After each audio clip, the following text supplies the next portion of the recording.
ओम शांति। आज अव्यक्त बाप दादा की मुरली है, रिवाइज्ड कोर्स। इसकी ओरिजिनल डेट है 15 दिसंबर 99।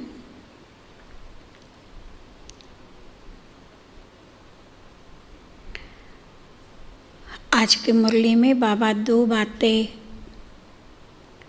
बहुत खास करके सुनाते हैं।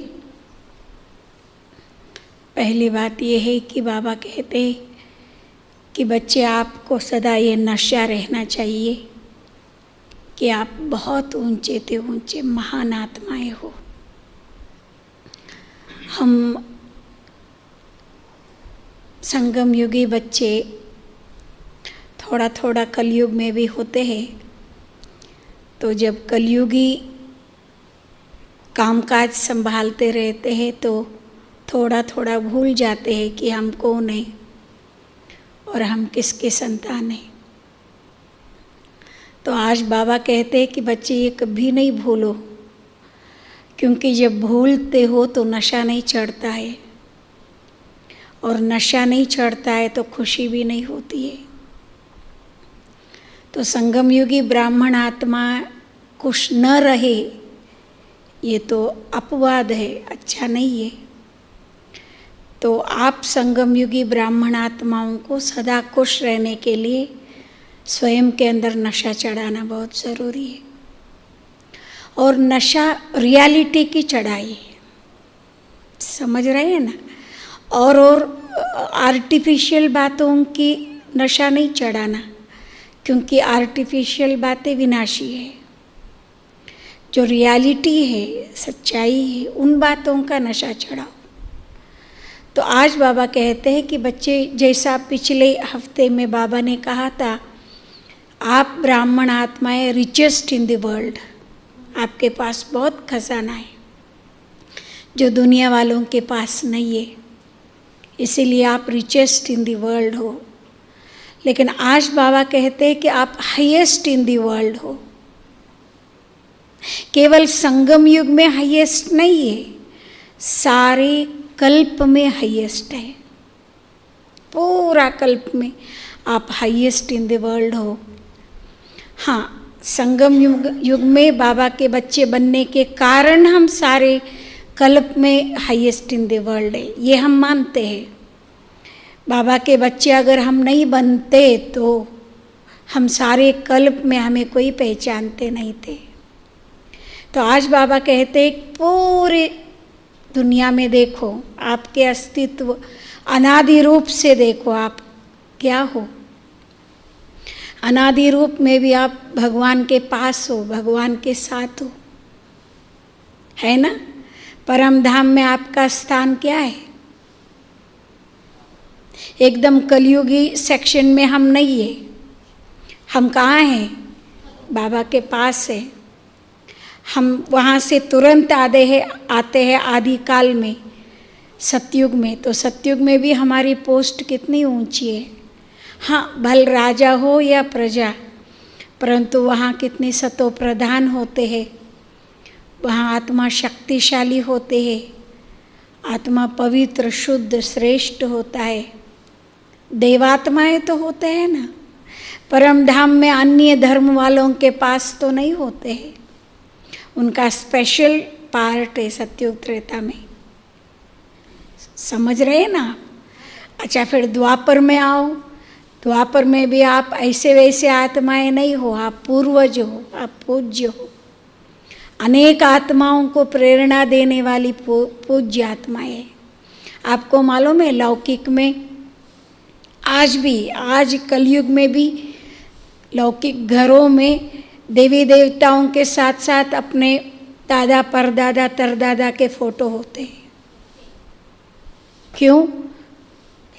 कुछ तो उनसे प्रेरणा मिलता होगा, तभी तो उनका फोटो रखते हैं ना। कुछ तो उनसे कोई बात मिलती होंगी, कोई वाइब्रेशंस मिलता होगा, तभी तो उनका फोटोस रखते हैं ना। भले देवघर में नहीं रखते, बाहर तो रखते। लेकिन बाबा कहते हैं कि आप श्रेष्ठ आत्माएं इतनी पूज्य हो, ऐसी पूर्वज हो, आपका विधि पूर्वक पूजा होती है। कई देवी देवताओं को साल में एक बार पूजा होती है, लेकिन आप आत्माओं को डेली और हर कर्म का विधि पूर्वक पूजा होता है। साउथ में तो देवी देवताओं की पूजा मंत्रोच्चारण से होता है। उनको उठाने से लेकर के मंत्रोच्चारण, उनको उठाने से लेकर के उन मंत्रों से उठाते हैं, मंत्रों से खिलाते, मंत्रों से सब सुलाते हैं, सब कुछ करते। तो बाबा कहते विधि पूर्वक तुम आत्माओं की पूजा होती है। ऐसे तुम पूज्य हो और पूर्वज हो, अनेक आत्माओं को वाइब्रेशंस देने वाली पूर्वज हो। और अंत में देखो आप बाबा के बच्चे बन गए। आप जितनी ऊंच तकदीर वाले दुनिया में कोई भी नहीं है। अंत में सारी दुनिया जब रोते रहते तो आप तो खुशी में नाचते रहते हो। क्यों? कि आप किसके साथ हो? आपके पास कौन है? किसके साथ आप रहते हो, इसीलिए आप खुश रहते हो। तो सारे कल्प में देखो आप ऐसे वैसे आत्माएं नहीं हो, आप बहुत ऊंच हो, बहुत महान हो, परंतु उसकी स्मृति रहती है कि आपने को नहीं रहता। जब स्मृति नहीं रहता तो नशा नहीं चढ़ता है, नशा नहीं चढ़ता है तो खुशी गुम हो जाता है। फिर क्या उपयोग है? बाबा का बच्चा बनने के बाद भी क्या उसका उपयोग क्या है? इसलिए बाबा कहते हैं कि बच्चे नशा चढ़ाओ कि मैं कौन हूँ। दादी जानकी का मुझे याद आता है, उनको बहुत नशा होता था। मैं कौन, मेरा कौन, मेरा से भी मैं कौन। आज की मुरली के अनुसार मैं कौन हूँ, मैं कितनी ऊंच हूँ, मैं कितनी महान आत्मा हूँ। ये बाबा कहते आज ये यूज़ करो, यूज़ करो, प्रयोग करो, इसका यूज़ करो। और दूसरी बात बाबा कहते हैं, संगम युग में बाबा के बच्चे बनने के लिए एक बहुत इजी मेथड है।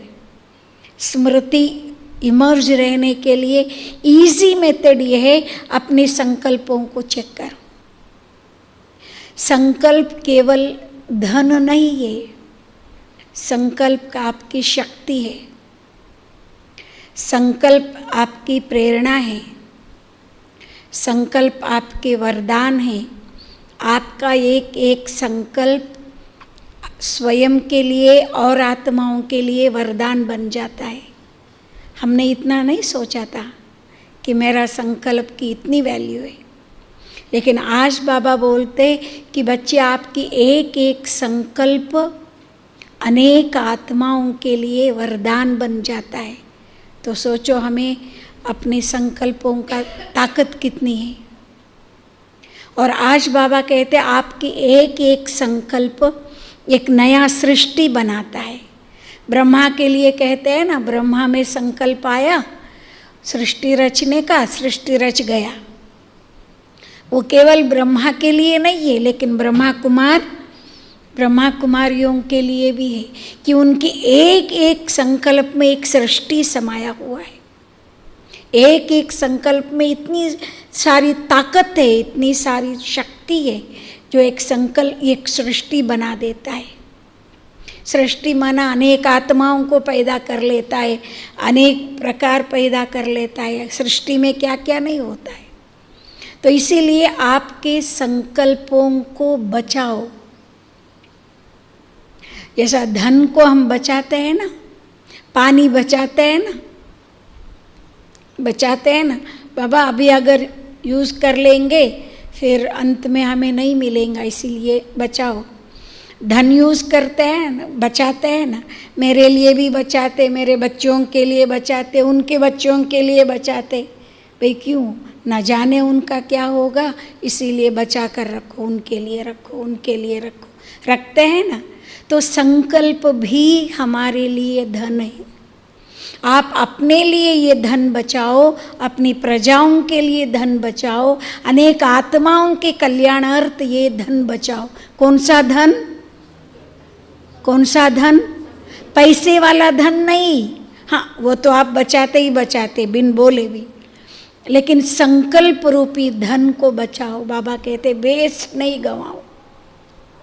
वास्तव में हमारे संकल्प बहुत इधर उधर चला जाता है, बहुत बिन बोले इधर उधर चला जाता है, बिना कोई कारण इधर उधर चला जाता है। लेकिन बाबा कहते इसको ब्रेक लगाओ, उधर उधर जाने नहीं दियो, उसको बचाओ। क्यों? कि ये आपकी शक्ति है, ये आपकी ताकत है, आपके लिए वरदान है, आपके प्रजाओं के लिए। इसीलिए ये वरदान को वेस्ट मत करो। आपको मालूम है वरदान क्या होता है? गुरुजी अपने शिष्यों के लिए एक शब्द बोल देता है, वो उनके लिए जीवन, पूरा जीवन के लिए उनके लिए वो चीज़ बन जाता है। इसको वरदान कहते हैं ना। अगर गुरुजी ने कहा आपको आयुष्मान भव, तो उसका पूरी आयुष्य अच्छा हो जाता है। क्यों? गुरु का आशीर्वाद। तो आपका एक एक संकल्प अनेक आत्माओं के लिए आशीर्वाद है, एक एक संकल्प अनेक आत्माओं के लिए वरदान है। क्योंकि आपके संकल्प के साथ बाबा है ना कि नहीं है? नहीं है। आपका एक एक संकल्प बाबा के पास चला जाता है और बाबा रीड करते कि कौन सा आत्मा कौन सा संकल्प कर रहा है। तो आपके संकल्पों के साथ बाबा बैठा हुआ है। तो आप अगर संकल्प वेस्ट करेंगे तो बाबा भाग जाएगा। क्योंकि किचड़े के साथ भगवान रहता है क्या? नहीं ना। तो इसीलिए संकल्पों को बचाओ, संकल्पों को श्रेष्ठ बनाओ। क्योंकि आपके संकल्पों का वाइब्रेशंस बनता है जो सारी दुनिया में जा रहा है। तो आज बाबा ये दो बातों का बहुत जोर देते हैं। एक, अपने को महान समझो, महानता की स्मृति में रहो। और दूसरी, आप अपने संकल्पों को बचाओ। अनेक नेगेटिव, व्यर्थ, साधारण संकल्पों को ब्रेक लगाओ, उसको आने नहीं दियो, ब्रेक लगाओ। और पॉजिटिव संकल्पों को प्रयोग में लाओ, उसको यूज़ करो। तो ये चीज़ दोनों बाबा बताते हैं। आप ध्यान से सुनेंगे। बहुत सारा प्रश्न है, प्रश्नों का उत्तर भी बीच बीच में आप देते रहेंगे और ये दो बातों पर ध्यान देंगे।